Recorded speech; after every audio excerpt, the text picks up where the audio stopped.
Ladies and gentlemen, dear colleagues, we'll continue straight away after this, I think, fascinating session and talk about Africa. So thank you very much, Commissioner, and Mojisola, my colleague, was really, I think, was a sort of deep dive into the realities of the African continent, and we are actually honored, because I see you sitting there, the two of you, that we also have the previous commissioner who we had last year on the stage, Madame Al-Fadil, and where we have actually the honor to have you in our advisory board of ICMPD now. So many thanks for that. Well, we went to Africa. Now we want to go even further. We are going to go global. In short, we called this panel, and I think it's the first time that at the Vienna Migration Conference we really try to have a global perspective. It's entitled Same but Different, Global Perspectives on Migration Challenges. I think when we look back from this morning, I mean, the challenges have been, as sad as it is, enumerated. They are numerous, as we heard now again in Africa. COVID-19 is not over, so challenges and crises come one on the top of each other. But what we are interested now is, to add more perspectives to it, to see what on the other side of the Atlantic, on the Asia-Pacific, how there are policy responses, or how the thinking is. I have to admit, I have myself a very Eurocentric view of the world, as I am the head of the Brussels office of ICMPD and have spent many years in Brussels. So when I was asked to moderate the global panel, I thought that is the wrong fit altogether. But it all depends on the panelists we have. And I'm delighted to have with me exactly the right people to shed light from a US perspective, where we have Marta Youth, who is the Principal Deputy Assistant Secretary of the Bureau of Population, Refugees and Migration, so that's the State Department. You have been a Foreign Service officer for many years with a truly global career and the global outlook. And you're currently overseeing humanitarian assistance programs as well as the Office for International Migration. As you told me, you have just been traveling in the Americas, I think, so that is also will be very interesting for us in Europe, where this is sometimes far away. Very warm welcome. Thank you. We have also on this side, even further away, not, well, at the moment you're based in Geneva, but representing Australia, Andrew Rose, who is the Minister Councillor for Home Affairs at the Australian Permanent Mission to the UN in Geneva. That is, for us here in Vienna, very convenient to get you in. And I think what is interesting, you have both a foreign affairs, foreign service background and a home affairs background. At the moment, very much working on home affairs. So we'll be curious to hear what you have to say about the sort of the thinking in Australia. Very warm welcome. Thank you. Now, we have a bit of a sort of a European wider world divide here on the panel, but that's how it is. To my left, Luigi Soreca, Ambassador at Large, Special Envoy for External Aspects of Migration at the European External Action Service. And that is a brand new position, actually. You're the first one who assumes these responsibilities. Now, your background now, Ambassador, Foreign Affairs, Migration, Diplomacy, probably one could call it. But before, and that's where many years ago we met, you worked in DG Home in the European Commission, working on the external aspects of migration, but afterwards actually also you were Director for Security Policy, I think. And just before now, your current position, EU Ambassador to Albania. Very warm welcome and curious to hear what also this new position involves. And last but not least, Pierre Vimont, Senior Fellow at Carnegie Europe. But there I have to say a few more words, since you're looking back on a very long career, and I would say one of the most distinguished French diplomats. You have been Chief of Staff to several, I forgot how many ministers. You were Ambassador, France 3, thank you. You were a French Ambassador to the US. That's interesting for us, because you can have a, sort of also a bit of comparative view. French Ambassador to the EU, and then also the very first Secretary General, actually, of the European External Action Service. And for ICMPD, we are delighted that you're actually a member of the ICMPD advisory board, yeah, which adds a lot to our discussion. So, a great panel. I'm by far too long already now, probably. But when you have so much knowledge on the panel, it's worth a proper introduction. But let's start. We want to, as I said, we want to have different perspectives. We see the same world, we see the same challenges, but we see that from the different angles of the world, different emphasis is put. And let's go first to the US. You're overseeing humanitarian assistance programs, as we heard this morning. I mean, displacement, the figures are going up and up. I mean, it's not a good perspective. So what's the US thinking at the moment with regard to the response to displacement in the world? Is there a Biden touch to it? Yeah, let's start with the US. And again, thanks for joining us. Thanks so much. It's an honor to be here. So the US perspective really, I mean, from the very start of the Biden administration, there was an executive order that was published in the first days in February of 2021 that really looked at a comprehensive approach to migration. And the comprehensive approach to migration was looking at not just our asylum system, which really needed to be rebuilt and restructured, but also at the response, at the comprehensive response in our region. And, you know, and I think that from this panel where we're really looking at the regional response to migration, I think that, you know, there's a, you know, one of the things when as you mentioned, I was just in Lima for a migration ministerial in the region, what was widely acknowledged was there's no, migration isn't something that one country can develop a policy and say, this is the policy for migration without working with all of the other countries in the region.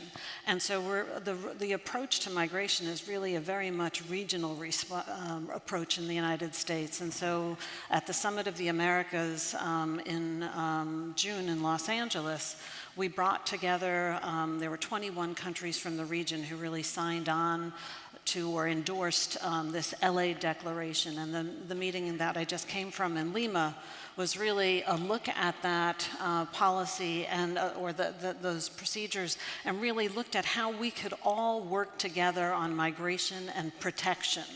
And so the idea is that, you know, as a region, we all look at providing protection. We all look at our asylum systems and see how to strengthen them and make them faster and more efficient so that people aren't left waiting. How we all provide humanitarian assistance and protection in place. And so the whole idea of this comprehensive approach is that we all work together. And the final piece of that is the legal pathways, because, you know, this massive movement of people who are, you know, moving not just through the Western Hemisphere, but in other hemispheres as well. I mean, how do we harness this? You know, we need workers.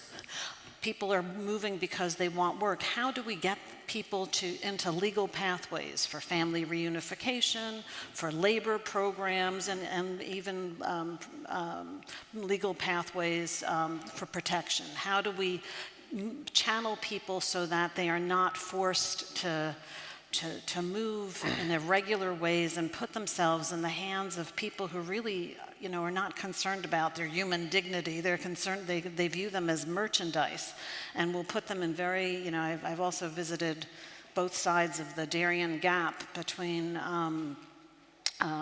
Colombia and Panama. And, you know, there is this massive movement of people through the Darien. This is, you know, 10 days of harrowing, you know, life-threatening movement. You know, people don't, you know, how can we help people move regularly so they don't have to resort to such dangerous means? But so you're saying with, for instance, the LA Declaration, you find common ground. Because, well, I mean, if you just visualize, there's the big US, there are all the many other countries, but you find common ground. And probably there's another point on pathways. I think what we see in the European debate is always very small, very small. Sort of, is there scale that the countries who look at the possibilities for legal pathways are also, I'm sort of satisfied, because the request for legal pathways, I would say, it's probably the demand is always much bigger than what destination countries, and here on the panel we have 2 destination countries, destination region represented, can offer in the end. Yeah, so I don't think legal, when I'm saying legal pathways, I'm not just saying legal pathways to the United States. We're also looking, circular migration programs in the region. There are also, kind of seasonal needs for harvests and so forth that, having kind of ethical migration, kind of labor rights focused circular migration processes set up. But also, the asylum processes. Really, we're working with countries in the region, also looking at what can be done to offer protection in the region. So maybe because we're on this side of the pond, people aren't really focused on kind of asylum in the Americas. But years ago, I think people would not imagine that there were, large numbers of people applying for asylum in Mexico. But Mexico has really, really stepped up. COMAR, its asylum agency, has expanded, and it's in a variety throughout the country. Less than 10 years ago, COMAR received 2,000 asylum applications. Last year, I don't have the up-to-date figures for this year, but last year, 130,000 asylum applications. I mean, Guatemala has an asylum system. Costa Rica is absorbing so many Nicaraguans who are fleeing from the repression from that regime. So the idea is that there's protection space in the region. There's acceptance, and really, part of that is also,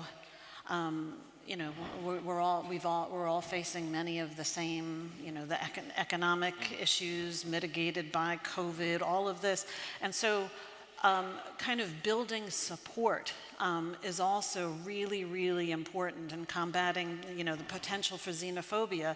And some countries in the region, Colombia has accepted 2.5 million Venezuelan refugees and migrants and is regularizing. Ecuador just last month started regularizing Venezuelan refugees and migrants in its countries, and just to make sure, and they are, in addition to regularizing these people who are really in desperate need, they are also making sure to message to their population that this is something that we as a country value. These are people who have come to us who are looking for protection. In our difficult times, many of the countries in the Western Hemisphere have been countries of outmigration. Other countries have accepted us. We should do the same for them. So there is this, this kind of solidarity, and there are also World Bank studies that show, especially in Colombia and Ecuador, this infusion of young, very productive, energetic people, what that means for GDP. It means growth, right? And so this is also to their benefit.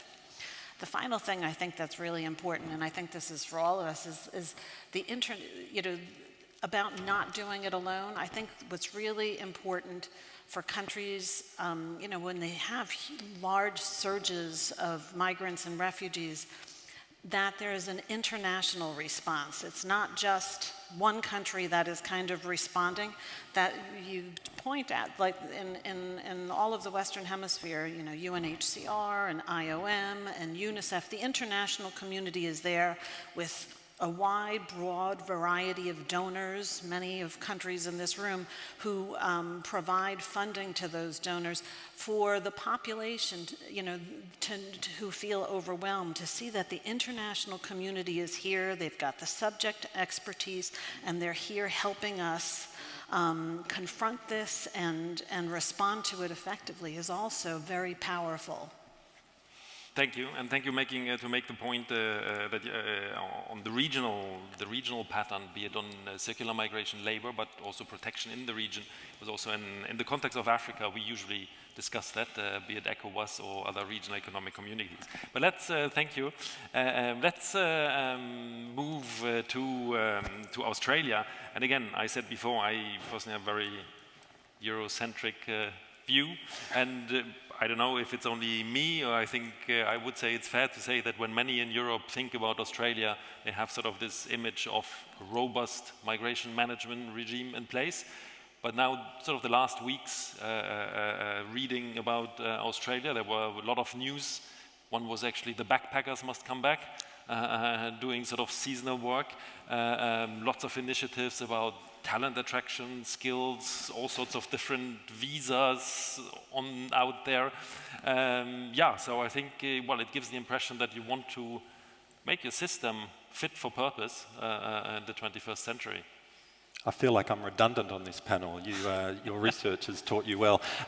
Thank you very much for inviting me to join you today and to invite a perspective from the South Pacific. The first thing to note is that geography matters. Being an island in the South Pacific does affect the way we approach migration. I'm here to share with you the benefit of the Australian experience. I'm not here to proselytise the gospel according to Australia, okay? So we'll just start with that as a disclaimer up front.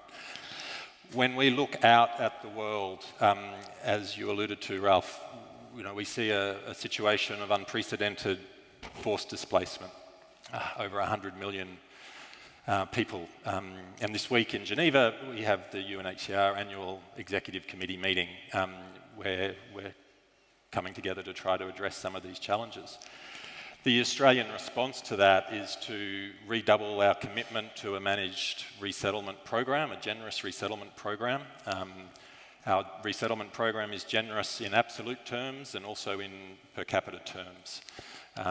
We have 13,750 resettlement places a year, and we've added to that an extra 16,750 places for Afghans over the next 4 years. But we recognise that maintaining and growing, our current government wants to grow that resettlement program, that's going to be insufficient for the global need. And so it's time to be innovative, and it's time to embrace the notion of complementary pathways as endorsed by the Global Compact on Refugees. Australia is piloting a new approach to community sponsorship, trying to connect those pockets of the Australian community that are interested in sponsoring a refugee with a UNHCR-referred refugee. We are also piloting an approach to refugee labour mobility. An individual who has been displaced shouldn't have to choose between their vulnerability and their talent. And so by adapting your labour migration pathways to account for the situation of displacement, you open up opportunities for individuals who find themselves in situation of displacement. You give them greater agency, you allow them to find their own future, their own durable solution. It makes sense from an economic perspective for Australia to do this because, as Marta alluded to, we have labour force shortages. So why deprive yourself of a large pool, a large part of the global labour force? It makes sense from a humanitarian perspective to be growing places for displaced people, and it also makes sense from a security perspective. It's using resettlement as a means to stabilise populations closer to home and providing pathways and durable solutions. So there are multiple reasons why governments should do it. There are multiple ways governments should do it. And there's a global task force on refugee labour mobility that's here to assist governments that want to do it. So that's what we see and when we look outwards and how we respond. When we look inwards, we see a labour market that is desperately in need of workers. The most recent national skills shortage list was released last week. And of the 192 occupations assessed, 31% were found to have shortages. And that's an increase from 19% last year. This is a consequence of the pandemic. It's a consequence of closing our borders to the world for 2 years. And the current government is very keen to ensure that we do not waste the opportunity presented to us by COVID, presented to us by this labour force crisis, to reimagine our approach to migration. So we had a Jobs and Skills Summit in Australia on the 1st and 2nd of September. It brought together around 150 representatives from the union movement, business peak bodies, the bureaucracy, different levels of government in Australia to hopefully generate a consensus around our approach to the economic challenges that we face. That summit produced a 12-page outcome document, 1 page of which was related to migration outcomes. And I think that's a reflection that migration is seen not as the solution to all of our labour force problems, but as a part solution to those challenges. It identified a number of immediate term responses. The most headline-grabbing one was an increase in our permanent migration program from 160,000 to 195,000 in this program year, with that extra 35,000 all going to the skilled migration program. So this is permanent migration. We have a split between skilled migration and family migration within that program of about 75 to 25%. So within that, we're prioritising health and education as 2 sectors. Particularly the health side, it's a reflection of the demographic challenges we face with an ageing population, increasing needs in the health sector and in the aged care sector. In addition, the government talks about wanting to grow the sovereign capability of Australia. We're all in this fierce race for talent, this global war for talent. We're all wanting to drive our own green revolutions, our digital revolutions, and we're competing with Germany and the US and the UK and Canada and everyone else in this room to attract that talent. And so we're wanting that skill set as well. We want to increase delivery, right? The flip side of wanting to attract talent is you need to have a visa process in place that will get people through the door. So the government's wanting to invest, or the government is investing in increasing visa processing capability. They recognise that the visa system is not going to attract someone to your country, but it might put someone off. One of the presenters at the Jobs and Skills Summit was a Nobel laureate, and he had migrated to Australia about 30 years ago. When he came, it took him 4 days to get his visa. It now takes him 21 months for his PhD students or the people he's trying to bring into Australia to get their visa. So that's emblematic of how we have created a fiendishly complex migration system that our government is desperately keen to reimagine. Thank you. The reason we can do all this is because of the robust approach to irregular migration that you alluded to at the start. So whilst you may have an impression of Australia's approach to migration, that impression is well founded. It is founded on a very robust border protection policy. There has been no change to that border protection policy since it was introduced in 2012, 2013. We've recently had a change of government in Australia, and the new government is recommitting itself to that policy 100%. Thank you. And that way, also the last point I think very important, which is interesting how do you create the political space, probably internally and internal politics, to be able to move into more innovative solutions, complementary pathways. But yeah, I hope that we'll come back to that. Those guys are taking all the talents. If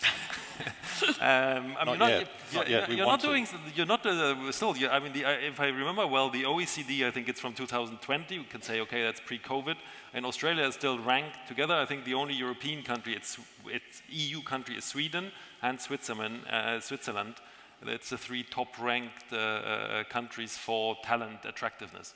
So despite what you just described for the visa processing, apparently you're still doing quite well, and now you want to do actually even a better job, even be more attractive. But Luigi, now, not 1 country, but 27 you're representing.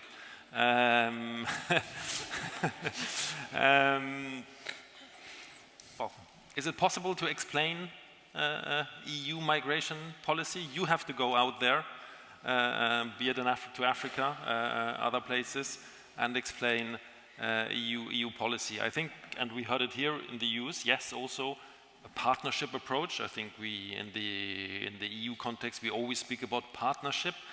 But yeah, if you describe it from your point of view. You have been for very long now in the external dimension. What is it? How do you describe today the EU policy? Well, first of all, thank you for getting me back into the circle after having been on the ground. I see a clock in front of me. 39 minutes certainly will not be sufficient to explain the complexity of the external migration policy. I just heard Andrew talking about geography matters. Geography matters also in Europe.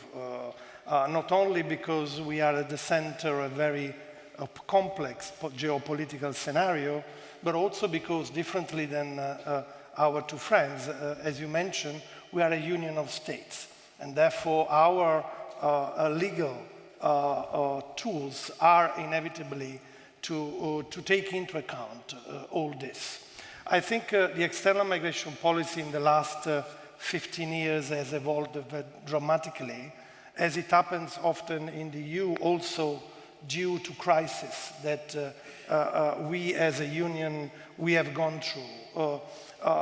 Very briefly, in 2015, the member states endorsed the European agenda on migration. Agenda meant the list of things to do in order to address the short-term challenges coming from the Syria crisis. But then in 2019, this title has changed. From agenda, it has become a pact, the new pact on migration and asylum. And I think it's very relevant to make this difference in terms of wording, because moving from short-term challenges to long-term challenging has been the philosophy behind the new pact on migration and asylum. We always listen talking about comprehensive approach. What does it mean, comprehensive approach? It means putting in place a migration management governance system that address all the different dimensions of migration. Protection, migration management, border management, crisis preparedness, legal migration, visa policy, and international partnership. A number of elements that needs to be put together, taking into account the legal framework that we have in the EU. But I would add also what the wording of a new pact mentioned, the element of sustainability is a comprehensive and sustainable migration management governance, which means the sustainability has two aspects. First of all, the balance between responsibility and solidarity. The pact says very clearly that no member states should shoulder a disproportionate responsibility, but all member states should contribute on a constant basis to solidarity.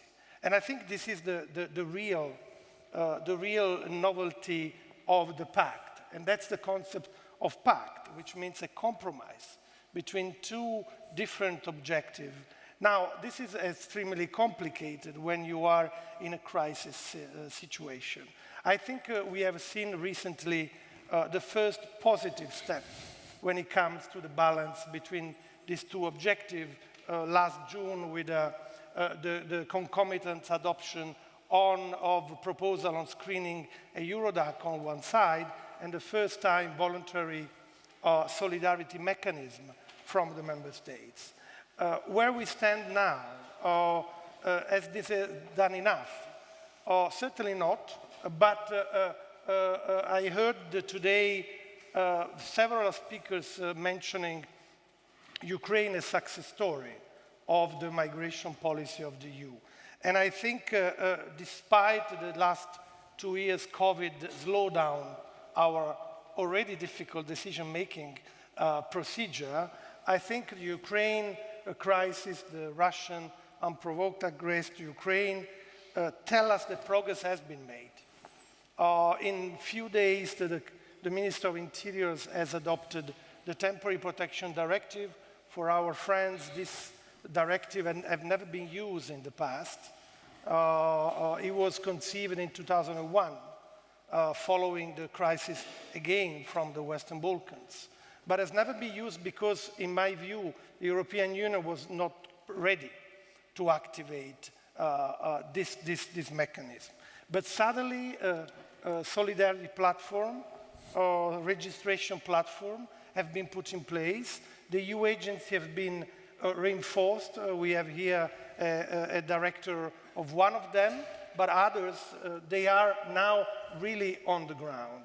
But let me also mention something that probably has escaped many, which concerns visa policy in the Ukraine crisis. You know that the Ukraine national enjoy visa-free since 10 years. Without visa-free for national from Ukraine, the displacement in such a short period of time would have not been possible in our member states, because they should have gone through the visa acquisition. So visa policy is seen also from this point of view as part of our external migration policy. And then, of course, the work on the ground. You mentioned that I had the privilege and the honor of being the EU ambassador to Albania, and on the ground, you see what you have been working on paper from Brussels, Eurocentric approach for so many years. And you understand that you cannot do your job without teaming with your member states. The Team Europe on the ground is not a concept, it's a necessity.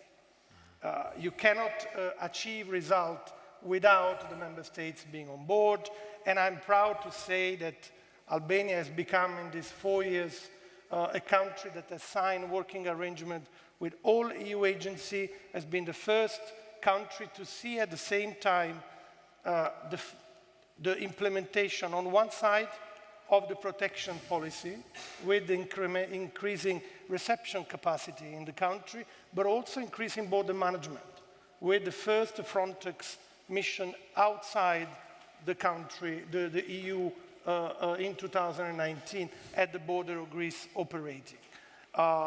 This is action in action. And this, I think, has been one of the reasons also why Albania and the member states have granted the possibility to Albania to start negotiation of accession last month. I know that you want me to talk about legal migration. So you have just to tell me if you want me to talk in now, or you have other questions in your pocket. Thank you for asking me. No, otherwise our, Pierre would have to wait even for some more minutes. No, but we'll come certainly back, because I think it's a crucial topic. We heard it also this morning, and it's interesting. I mean, be it Australia, but even, I'm just back last week. There was from the European Migration Network an excellent conference in the Czech Republic, speaking about labor migration, 1.5 days, only discussion about talent attraction, and initiatives and so on.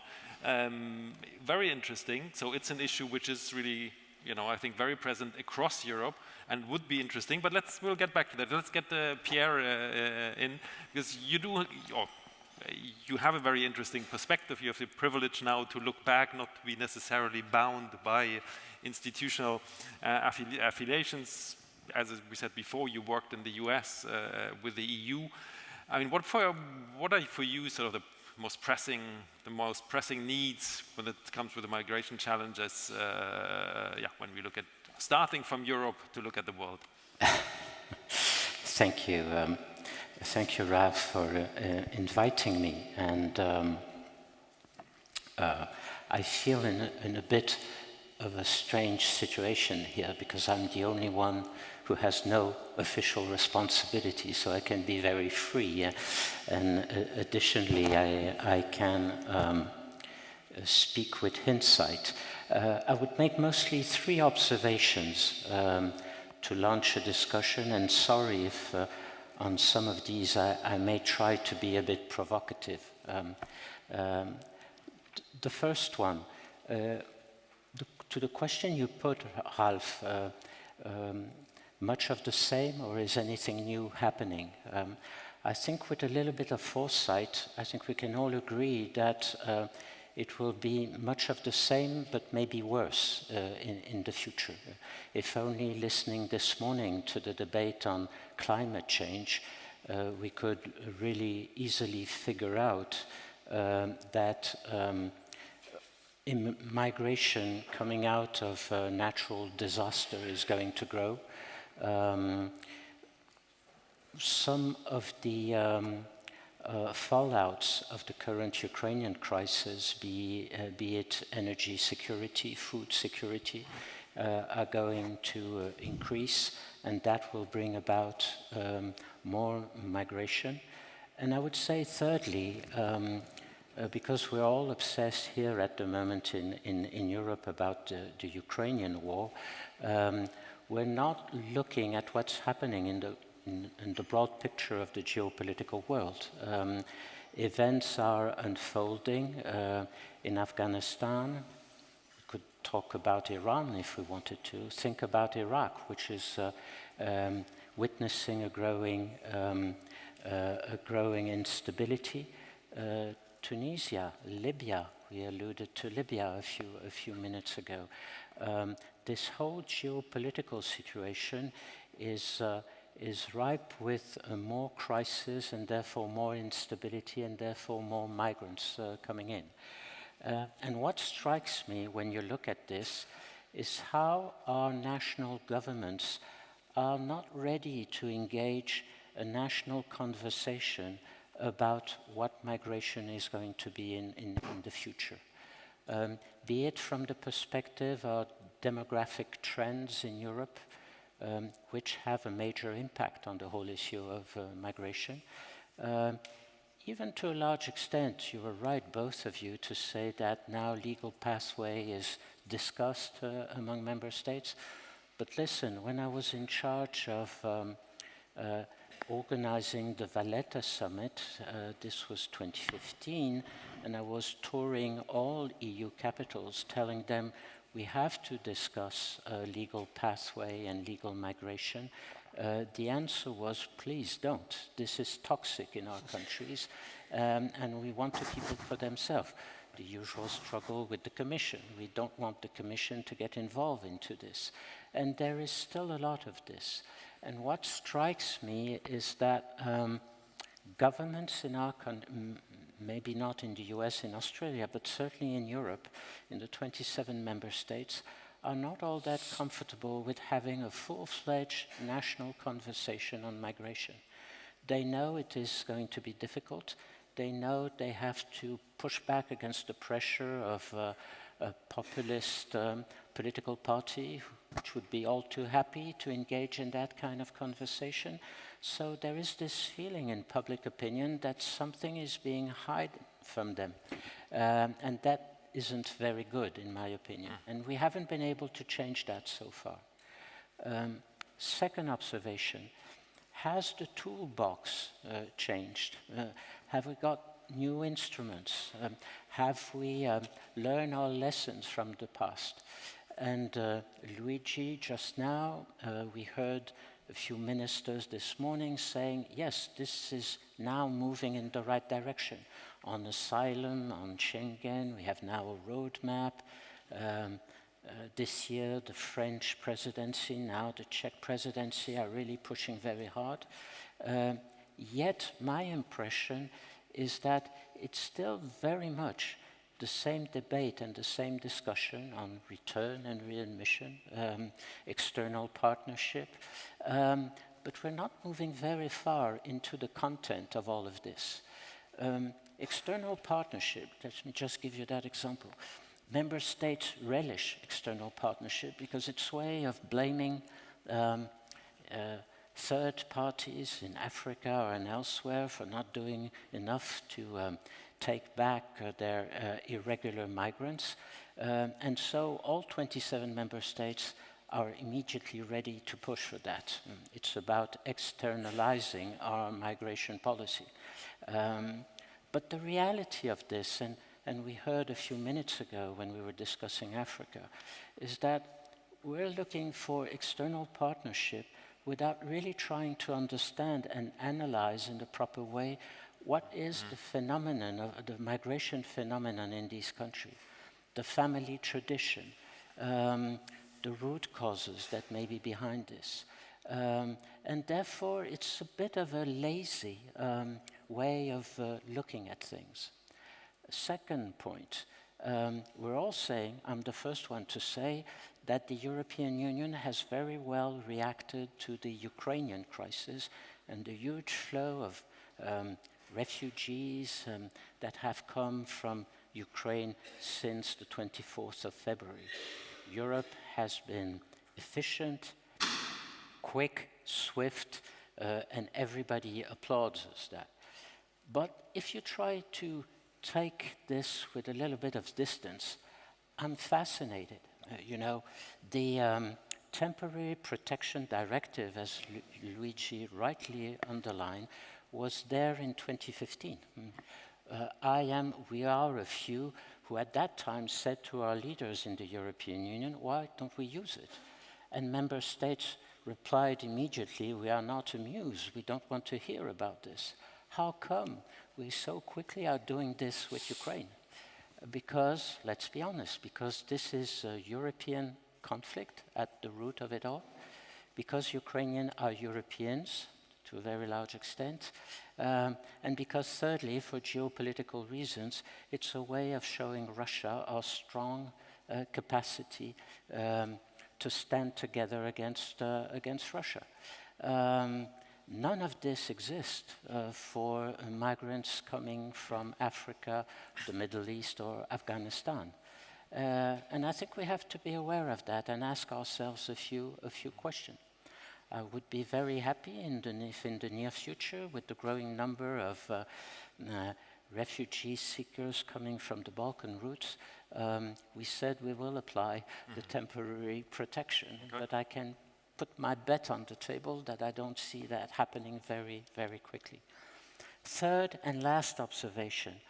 The point I think that struck me time and again when we were discussing the Valletta roadmap, and since then in the many discussions I took part in relation to the migration policy, is that we never really want to look at what I would say are the two ends of the migration chain, the south and the north, the root causes in the south.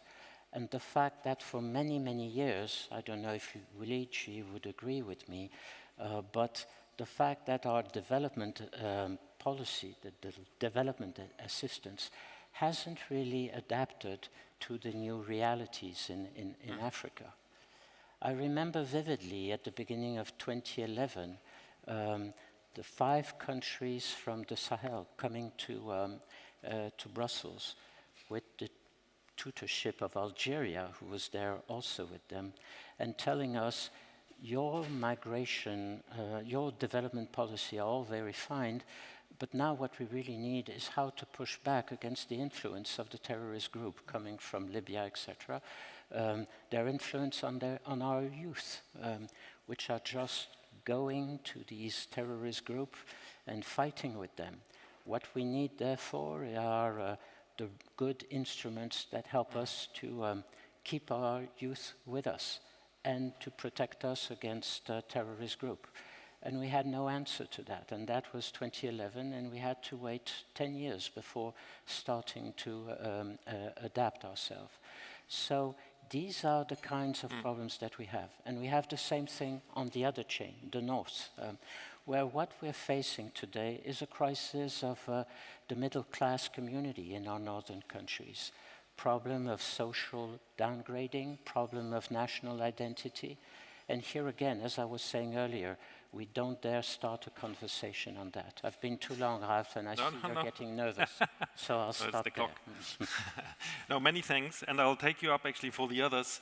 And we have to be a little bit time conscious because I would like to do a quick round on what, Pierre, you started with actually. Well, is it much of the same? What in terms of policy response? I mean, you alluded to certain programs, or also from the US. I mean, we all together we have gone through the response to Afghanistan, to Ukraine. But our responses, is it much of the same, or is there something, if we want to be forward-looking, you would like to really underline? yeah, because I would definitely like to open the floor afterwards to the audience. But Marta, if we start again on your side.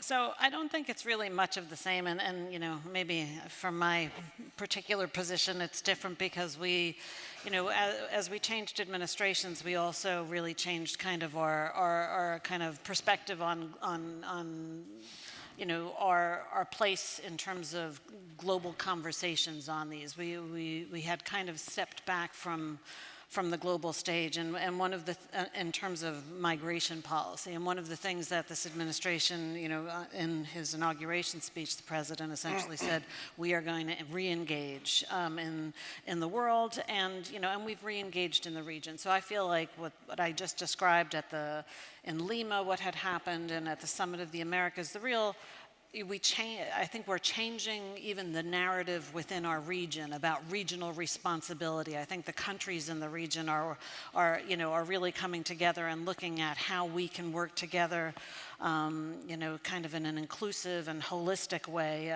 to meet, you know, really unprecedented, which is a word like in a conference like this is probably said 100 times already, but really some of the unprecedented challenges that we're facing. But we also, you know, in terms of the way we approach you know, asylum and even the refugee admissions program, I think from both with Afghanistan and then with Ukraine, we really have changed our approach. We're trying, you know, the fast and fair asylum process. We've done an asylum rule so that, you know, asylum officers can make decisions at the border that previously they might not have been able to.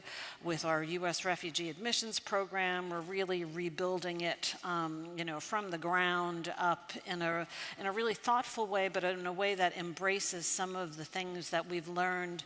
I'll give a shout out to Canada, Australia, who had done sponsorship programs. You know, we have now embraced the sponsorship approach. We did it for, I think it was, you know, nearly 90,000 Afghans who came in Operation Allies Welcome, and the sponsor circles in the United States, you know, almost 1,000 Americans sponsored Afghans with the Ukraine war, and we created this United for Ukraine process, and we kind of jumped off of the Afghan sponsor circle approach and looked and used that for the United for Ukraine approach.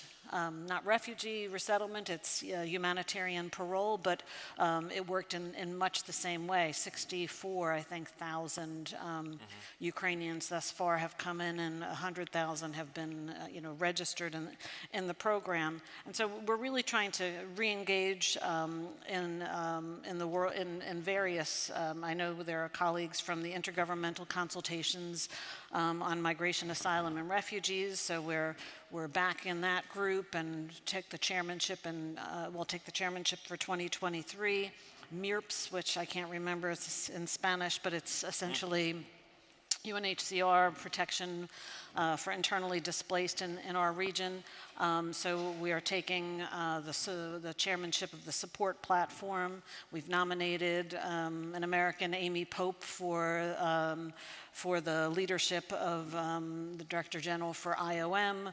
You know, so really this is, you know, we're trying to take this approach, you know, and really kind of step back on globally on these issues. Thank you. Andrew, now you had already a few things where it sounded it was not all of the same again. Yeah, I don't know if there's something you want to underline further. Yeah, I mean, I think the only constant at the moment in Australian migration policy is the imminence of change.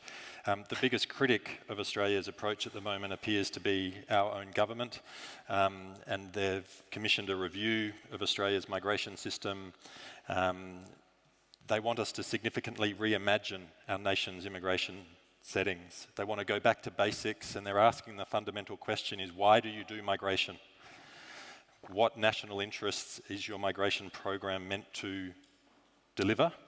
And so they're going to come, there'll be 3 eminent Australians who will be tasked with this challenge of delivering a review of Australia's migration program by February next year. It'll address the purpose, structure and objectives of our migration system. It will consider the balance between temporary and permanent migration. The government is very strong that no one shall be permanently temporary. Their critique of our system at the moment is that we rely too much on temporary migration to meet critical skills gaps in our economy, and they want to see that changed. They also recognise that getting the balance of permanent and temporary right is an essential element of our competitiveness in that global war for talent. You don't want to migrate somewhere with your family if it's only for 3 years. If you have a permanency to that move, you might be more inclined to do it. So it's a back to basics. They're taking a long-term, decades-long view as to what does migration mean for Australia. To Pierre's point, they are definitely engaging in a conversation with the Australian people about migration and what a migration means for Australia. We're building on a foundation of a society that recognises that multiculturalism is an integral part of who we are as a nation. We do an annual survey of community attitudes to social cohesion, and in the last survey, when asked whether multiculturalism was a good thing, 86% of those surveyed either agreed or strongly agreed with that sentiment. So they're building on that foundation, but yeah, it's sort of everything is up in the air at the moment, and we'll see what lands with this review. As the Minister has said, though, we're renovating the plane as we fly it. So we're continuing to deliver a migration program within the existing legal framework, whilst at the same time being highly critical of that existing legal framework and wanting to change it. And climate change, is that part of the discussion? And that I forgot to ask you actually, just very briefly, is that also part of, you know, the thinking when you design new programs, or for Australian, is that part of the discussion? I think when you come to the climate change and mobility conversation, and this morning's presentation was very thought-provoking in that regard, I think the starting point should be that our overall objective should be to ensure that the individual's decision to migrate is a voluntary one, that it's not forced by a climate effect.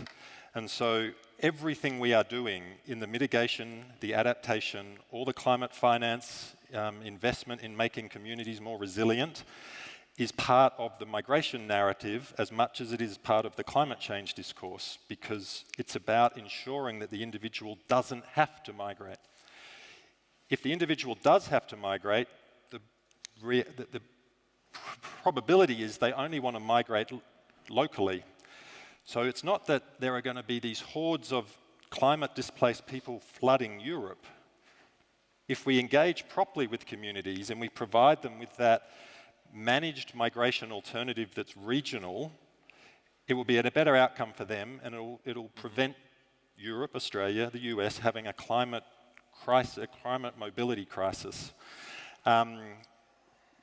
So yes, I mean, I think you can look at all of the investment Australia is doing in the Pacific regarding building the resilience of those communities through a mobility lens, if you wish. Australia also recently hosted an Asia-Pacific ministerial conference on disaster risk reduction. And one of the last paragraph of the Chair's outcome document for that was talking about the need for governments to consider the mobility dimension of displacement. And I think too often we have these conversations in silos. There's been lots of reference to COP, but I'm pretty certain that no delegation going to COP will have a migration person as part of it. It'll be climate change people talking about displacement. IOM will have a council meeting later in the year where migration people will talk about climate change.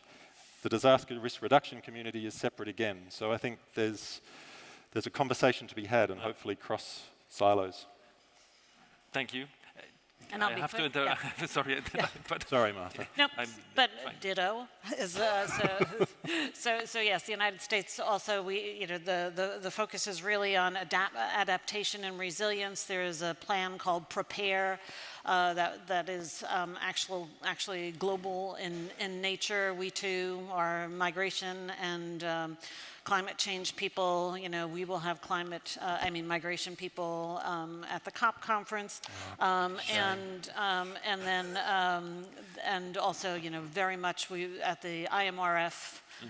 In New York for the Global Compact on Migration, which our secretary led the delegation.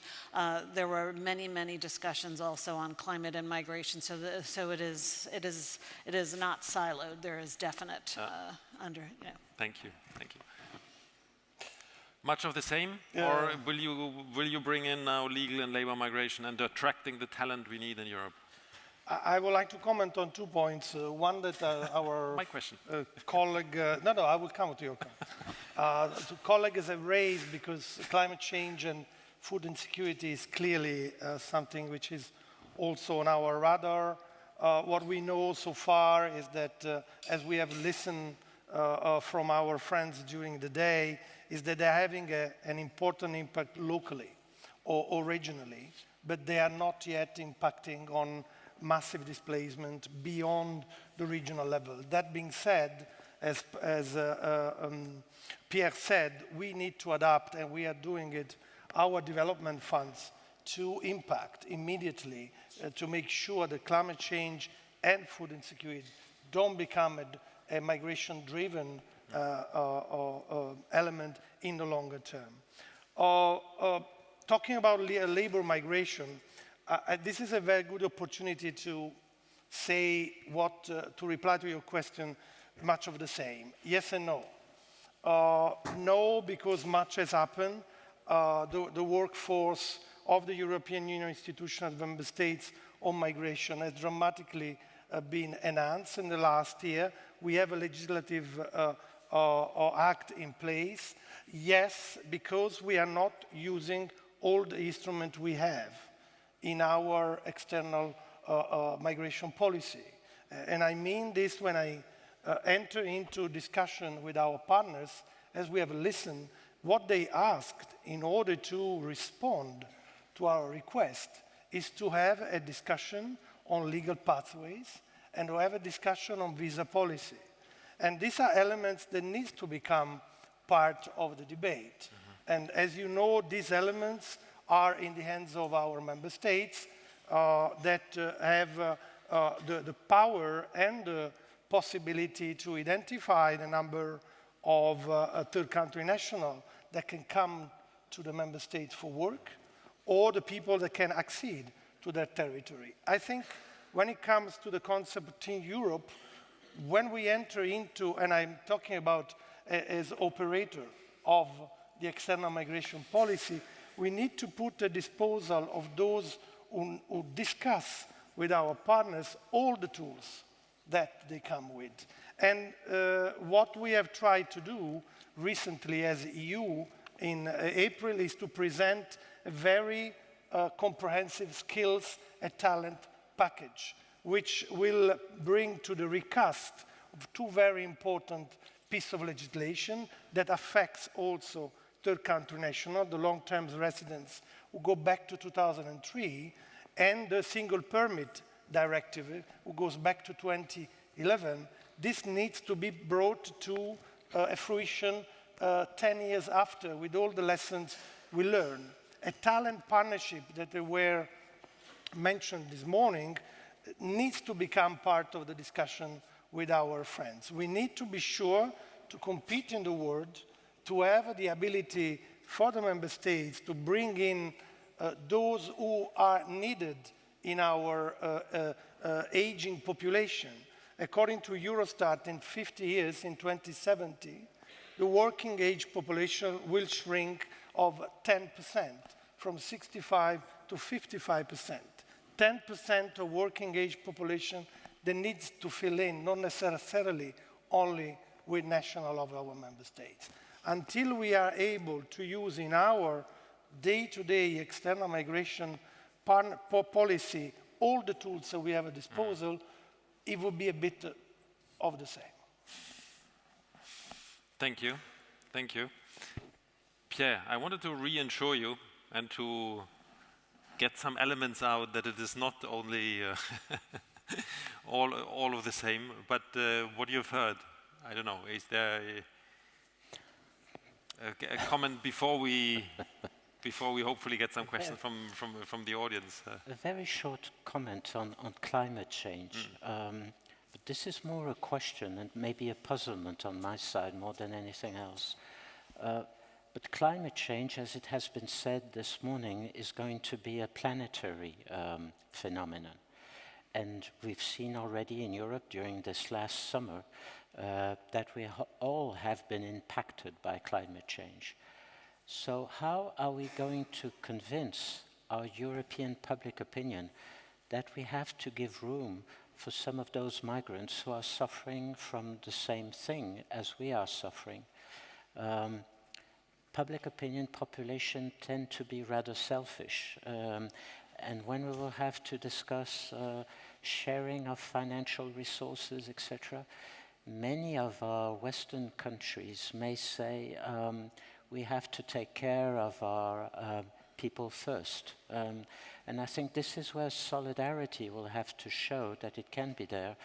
But what I'm saying here about climate change, I could say it also about food security. We're witnessing at the moment, increasingly in some of our countries in Europe and elsewhere, disruptions in the food chain. And here again, people will say, of course, we need to help our friends outside of our countries, but still, we have problems here, so let's look at them first. How can we create that necessary solidarity? It will be a huge task for political leaders in the next few years, in my opinion. Thank you. I'm just saying, yes, we were given a few more minutes. Yes, I would like to open to take a few questions, probably 3, 4, and then do a final round where you can answer to the questions and add sort of a final word. Here, please.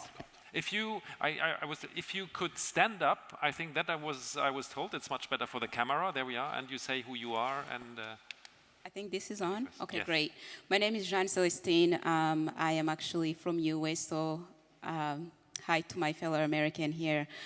My question is, I really enjoy this discussion, but my question is really, we talk about talents and how we want to attract talents of migrants and refugees, or people who are just like, coming in for example, like basketball. I was just sitting at a table yesterday and it was great to talk about people who are tall in Sudan.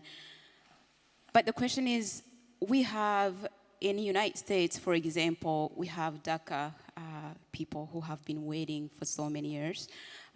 In these countries, many of these countries that are being represented, we have many people who are waiting, who are still waiting for asylum. So we need really to have, a working, a more friendly, and I'm not saying open your borders, but I'm advocating for having asylum or immigration process that really works. So the question is really, what are you doing, and this could go to anybody on the stage, what are you doing for those people who are in your country, whether they're legal or who have shown up like DACA in the United States, to really process them as quickly as we're seeing immigrants from Ukraine being processed quicker? Okay. Thank you. Thank you. Anyone else who would like to? Please, over here.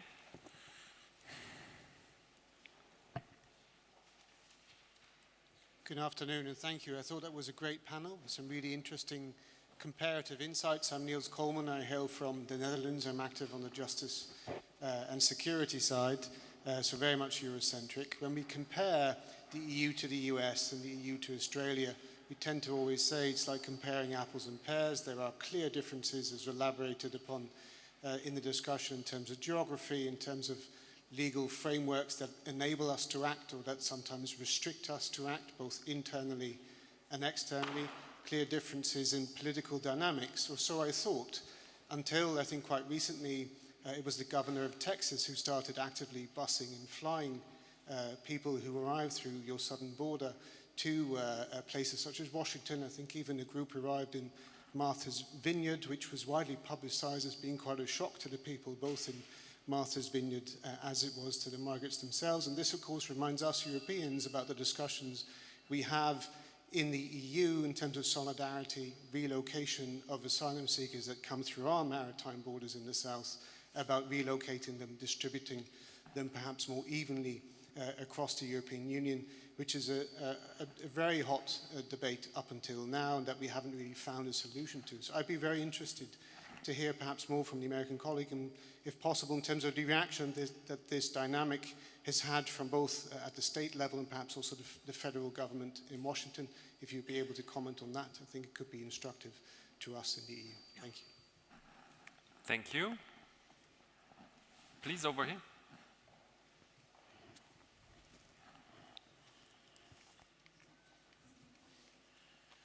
Hello, I'm Isabel Rodrigues. I'm Secretary of State for Equality and Migrations of Portugal.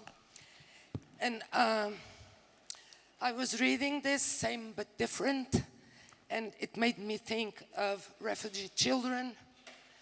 And especially in Europe, we approved a strategy for children. We approved a child guarantee. But still, we didn't manage to assure every refugee child in Europe that they will have their rights fully accomplished, like education, health services, and all that is needed for a healthy development of the child. And we have seen prior, also in the United States, with the Trump administration, what happened to children. And the question I would like to ask is, if children are all equal in rights, how come we still didn't find a way to treat these children as human beings who need a really special protection, and that protection must be provided by the state? I would like to say that Portugal is the member state that has received the second, who received more children from refugee camps in Europe. We are really concerned, and we do believe that our efforts regarding children should be stressed. Thank you. Thank you. Thank you. Well, I think we'll leave it here and do a final, more or less quick round, but there was definitely one sort of a bit of question of comparisons on solidarity for you, Marta. We start, Marta, and we'll go this way. So just very quickly, all great questions, and we could probably spend another 15 minutes on each of them, so we'll just very quickly, in terms of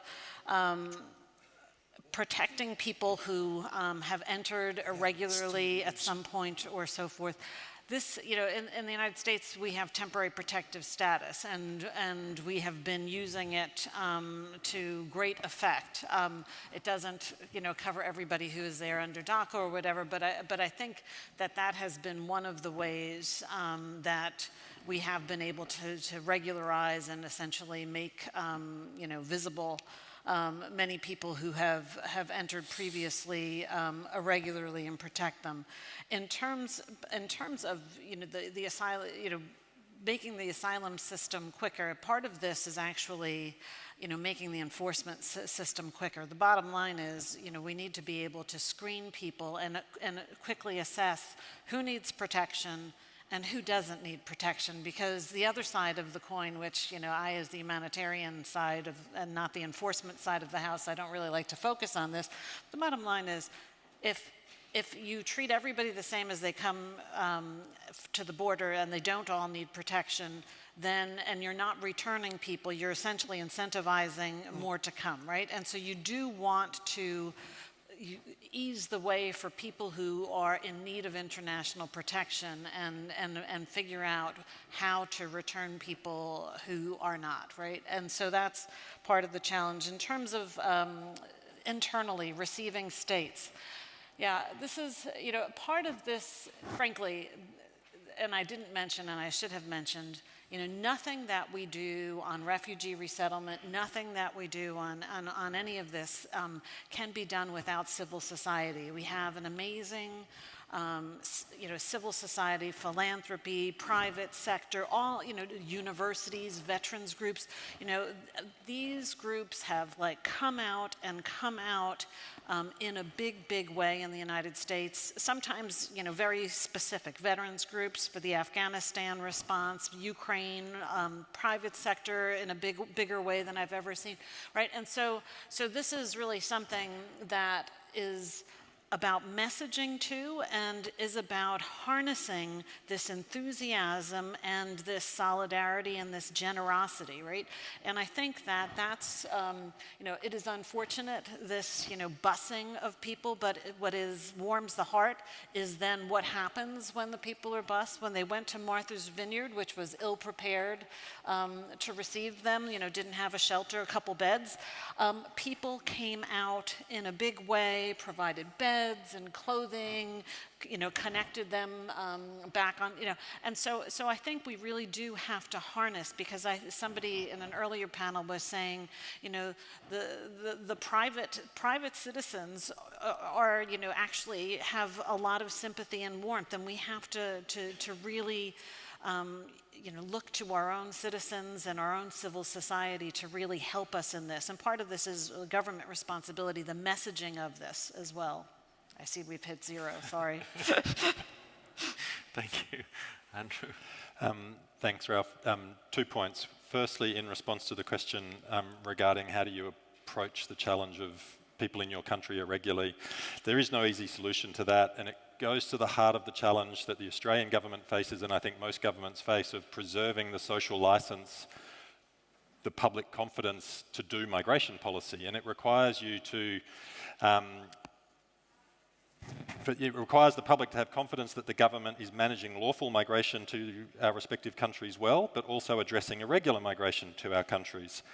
And one of the challenges that we have in Australia, and the government is committed to addressing it, is a sizable cohort of people who are in Australia who have arrived irregularly and are on temporary protection visas that continually roll over on a 6-monthly cycle, and they have no permanency in their lives.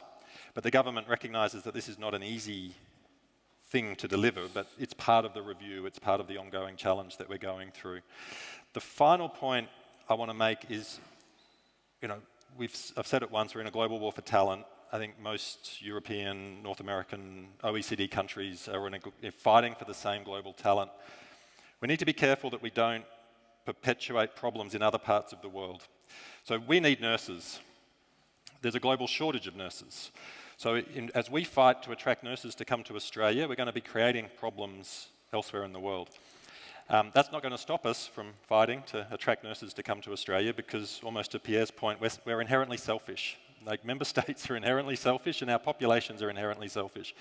But there might be scope for us to collectively work in a skills development way, using our development programs smarter and better, to invest in the technical and vocational training, the other skills development globally that we all collectively need,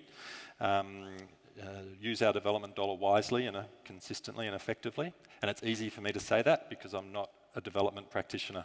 I'm spending someone else's money, but I'll leave it with that. Thanks. Thank you.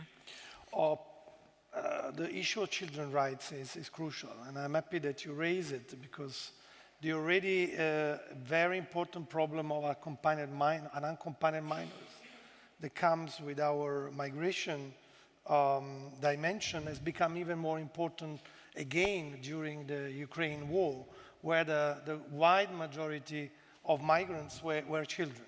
And I have to say, and colleagues from the European Commission that tomorrow will participate can bring many examples together with colleagues from member states how the implementation of the Temporary Protection Directive has been extremely useful to see how children's rights needs to be more protected, and lessons to be learned will be certainly drawn up also in the recast of what I mentioned before, the Directive for Long-Term Residents, that by giving more right to the parents will also help the children to be protected more. Thank you. Pierre. a final...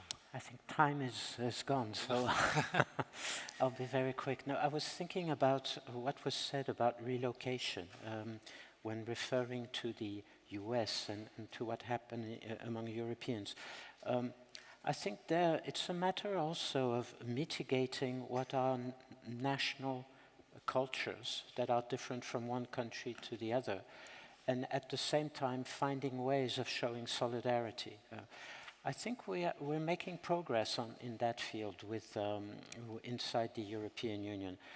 But I think it's a major challenge because solidarity, as Luigi has said, has to be taken into account if you want to have a fair deal perceived as such by member states at the end of the day. So this question of relocation, resettlement also is going to be a major issue as we go along. And you have to temper solidarity with the existence of very different national attitude towards migrants along the different, inside the different European country. And it's a major task. I'll stop there. Thank you. Now, but you made the point before with the national conversation, which is a crucial one when we speak about the EU with its 27 cultures, national administrations, and so on. It's a race not for talent, it's a race against the time, actually. But many thanks to the panelists. And yeah, I think you can join me in applauding for our panelists.